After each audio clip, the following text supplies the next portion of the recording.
Well, here we are. The end of an era. Steven Universe is finally dead. Dun, dun, dun, dun, dun, dun, dun, dun, dun. No, I'm joking. We are actually, truly, at the end of an era. All of these old school shows from Cartoon Network from the previous decade are complete. Not including Teen Titans Go, but I don't want to include them. I'm like an old school cartoon reviewer shaking my cane at the new kids and their goddamn shows. No, but really, you've got Adventure Time, Regular Show, Uncle Grandpa, Clarence. All these cartoons that started in the previous decade are done. And now we have this new era of animation. And it was cathartic seeing Steven Universe complete. To see it come to its final. I say final because this is a show that had a finale and then said, all right, let's do another one. Let's have Steven Universe Future, but we'll get to that in a moment. So Steven Universe first showed up in 2013. And when I first saw it, I thought, okay, I like it. It's a cute show. I like Steven. I like the colors. I like the characters. I like the general vibe and energy in this show. It had a nice, fun adventure, fantasy, sci-fi thing going on, but also this blend of slice of life with Steven and his, I'd call them his moms, but his sisters as well. It's a family unit, essentially, plus his father. So I liked that chemistry. That was the initial thing that pulled me in for Steven Universe, were the characters and how they gelled. I thought they were fun. Eventually, the show would grow and reveal this overall plot with Homeworld, with these other gem characters who are from an empire that are ruled by these diamond characters. They come to Earth to root out the crystal gems, who are this, I was gonna say terrorist group. I guess in the eyes of Homeworld they are, but this rebellious group of gems who don't want to bend the knee to Homeworld because they want to be independent. They want to stand for the rights and beliefs that their leader, who is now deceased, fought for. And when she died, she essentially became Steven Universe. It's an entire thing. And again, I don't want to get caught into the semantics of it all, because again, this kind of stuff can go on forever and ever and ever with a video, just with the lore of this show. So let's move on. Now, for Steven Universe Future, this is such a bizarre thing to even get something like this to begin with. When I first heard about Future, I thought, what is this? Is this an epilogue series? Is it a movie? Is it a continuation of the story? What's going on here? Because you don't really get that with cartoons. You don't get that with Adventure Time. Well, you know what? I stand corrected. I guess we will with this HBO Max thing for Adventure Time. But Regular Show, I'm trying to think of some other story-driven shows. It's funny because Regular Show is technically story-driven at the end of it, but it was mostly slice of life up to that point. But most cartoons don't do that, where they have here's our main story, it's over, now let's revisit it with another season. That was very weird, not bad, but different. And you know what, Steven Universe, you're a different kind of show, so okay, let's see where you go with this. Synopsis. Steven is 16 years old. It's the future on Earth, hence why they call it Steven Universe Future. We see how the gems on Earth have adapted to living on our planet with humans, how there's a give and take to it, how humans learn from the gems, how the gems learn from the humans, how things are being much more peaceful, how the characters are growing. And we see how over time throughout the season, how Steven is having a hard time processing being back on Earth, how there are some inner demons in him that he hasn't settled, doesn't really even know what they are exactly, and they're festering in his heart and his soul, and they just keep growing, and he keeps panicking with these changes in life and feeling like he has no one to speak to and talk to about his problems, cut off from the rest of the world, from his family, from his friends, just this frustration, and how he, as the fixer in Steven Universe, the series, doesn't quite know how to fix himself and eventually snaps because of it. And throughout the show, that, for the Steven Universe Future, we see characters come and go. You see Sadie, how she grows, Lars, how he leaves.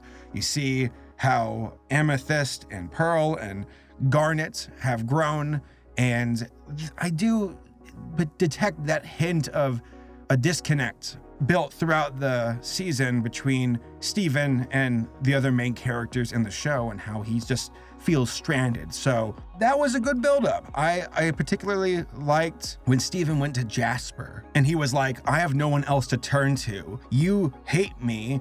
I almost need that kind of tough love because you hate me, to kind of jog me out of where I am in life. Obviously it didn't work, but it was interesting to see Steven sink to those depths versus going to his father and sticking with his father for advice, or the gyms, or Connie. So that was a good buildup. I like that. Not perfect. There were some episodes where I thought it was a bit much. Some of them that could have required a bit more finesse with how, like the episode where Greg and Steven had a disagreement because of Greg and how he raised Steven and how Steven was resentful of that. That seemed out of character to Greg, or for Greg to me. I think they should have presented it as like, this is Greg's PTSD of his childhood, which is why he was so specific with Steven's childhood and letting him have freedom when Steven in reality wanted structure, or at least some kind of structure to give him a normal life, because you can see how the gym life has been weighing hard on his soul.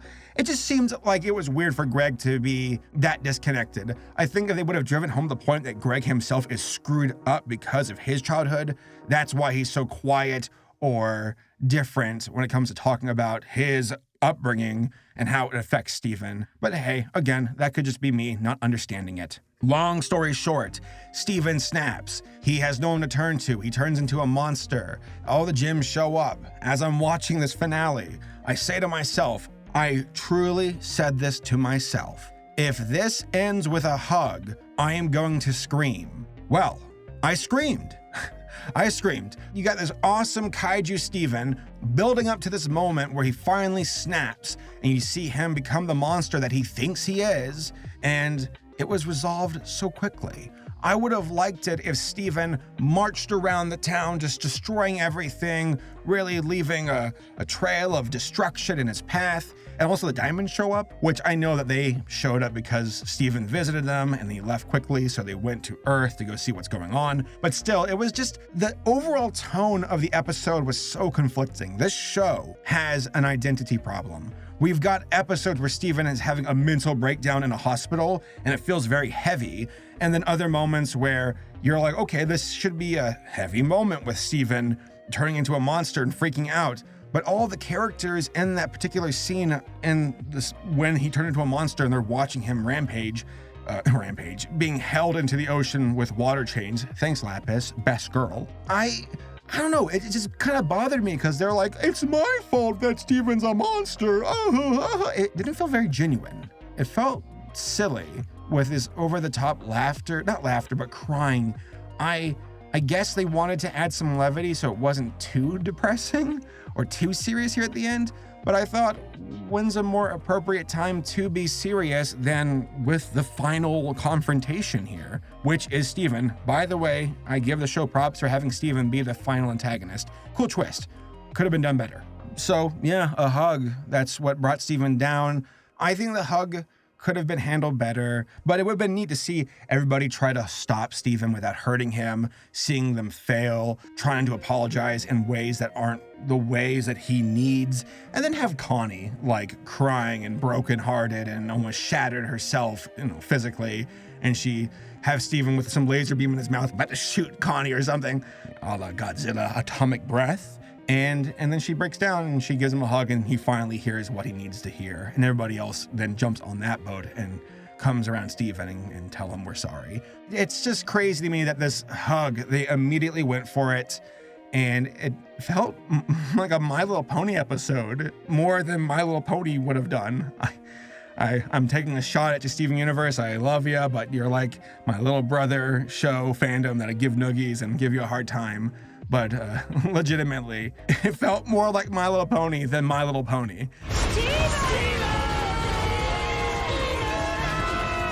It was good to see Steven, though, like, finally come around. Could have been done better, in my opinion. Not bad, not amazing. And honestly, not that satisfying. Ultimately, I wish there would have been more build-up and more tension with Steven as a monster, but it felt resolved very quickly. Then we get the epilogue of the final episode of Steven saying farewell to the characters, saying goodbye to the gems. Funny enough, though, that was also like the My Little Pony finale, which it had an epilogue episode that took place after the final confrontation.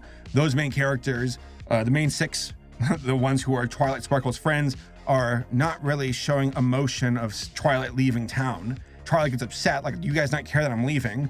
That was the exact same thing for this final episode of Steven Universe, where Steven's like talking to Garnet, Amethyst, and Pearl, and he's like, why aren't you guys upset that I'm leaving? And they're like, we don't want to get upset because we don't want to keep you here and make you feel sad. So, I mean, coincidence? Yes. But I thought that was kind of, there's some irony to it. So my overall thoughts about Steven Universe Future, it was interesting seeing what they were trying to do. Some good episodes, some things I don't think were handled perfectly, but that's fine. Rarely is anything perfect, and for what it was trying to do, I give it credit. It was trying to highlight guilt and trauma and talking about your emotions. Again, that's something that this show is about. It's about the internal struggles that people go through, and I appreciate that this show took the elements of sci-fi and fantasy and animation as the medium to open a dialogue about people and how they feel about their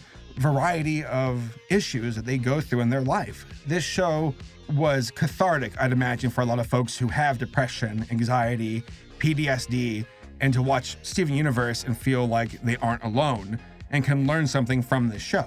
I give the show credit for that. Pacing issues, you bet. Moments that weren't satisfying because of the buildup, that was too quickly done. As in, I mean, both finales were that way to me. I thought that they were too rapid and were finished way too quickly. I wish there would have been a slower burn to the finales.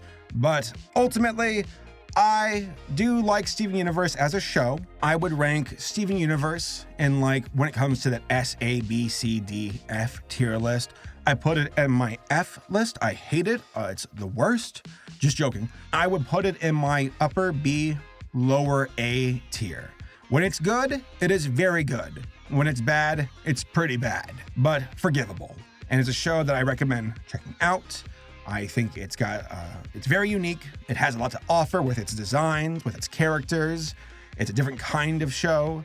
It's not lighthearted in the sense of, like, there are some shows where it's like, we're here to just watch a slice of life, fun time, nothing too serious, which Steven Universe, to its credit, has episodes that are slice of life and lighthearted. But the overall tone of the show is much more serious, and a show like that definitely has a spot in a lineup for Cartoon Network, and hopefully other channels and streaming sites in the future. I think Steven Universe shouldn't be a show, a concept that we turn our back on. I think it's good to have a show like this for kids and older viewers to watch. So, long-winded review. Again, I'm pretty sure this is a 15-minute long video probably, but those are my overall thoughts about Steven Universe Future, its finale, and I will most likely double back on Steven Universe in the future and do a full video about the series. But until then, these are just my initial thoughts. Again, not a bad show, not a god tier show in my opinion, but a good show that did some good things and has its issues, but are forgivable. So, all right, farewell, Steven Universe. Hard to believe it's been 7 years. Man, time flies. I guess we'll see what this decade has to offer, and hopefully it's more than just this pandemic.